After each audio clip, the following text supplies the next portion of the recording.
of ammunition that shooters are allowed to use when they kill wild game birds. This is the problem. This is a lead cartridge, and you can see inside the shot, this is what kills the birds. What doesn't end up in the birds killing them goes on the ground, and then birds end up ingesting them, and once they're inside them, that's what poisons them. We've got some pictures here of a duck that was taken here at Slimbridge, and you can see the effects that lead poisoning can have of serious lack of coordination, and the prospects for that duck may not be very promising. Well, with us now is Chris Parents from Oxford University, who studied the impact of lead poisoning on swans in particular. Morning to you, Chris. Good morning.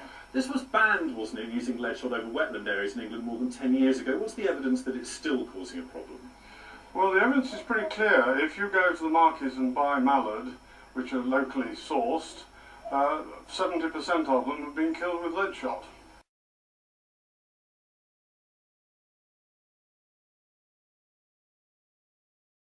What do you want to see happen? I want lead shot stopped, banned. It's a very toxic substance. We're learning more and more about it for us, not just for the birds.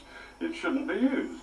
Also, this is David Taylor from the Countryside Alliance, the shooting campaign manager. David, you heard it very clearly there. The evidence is overwhelming. It's time for lead shots to be banned. Well, there was obviously past evidence several years ago about non-compliance.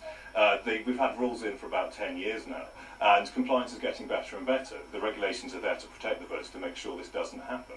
And I think it's getting better and better every year. So I don't think there's any evidence whatsoever to suggest that we should ban lead full stop across wetlands and all areas. Just there are regulations based in the wetlands, and we should keep them in the wetlands. 70% of the current mallard that are brought in, as of last winter, are still shot with lead. There's no signs of any change at all. So compliance isn't there? You think shooters are still using lead over wetland areas? Well, if they're shooting mallard, even if they weren't over wetland areas, it's still illegal. What would the impact be if lead shot was banned everywhere?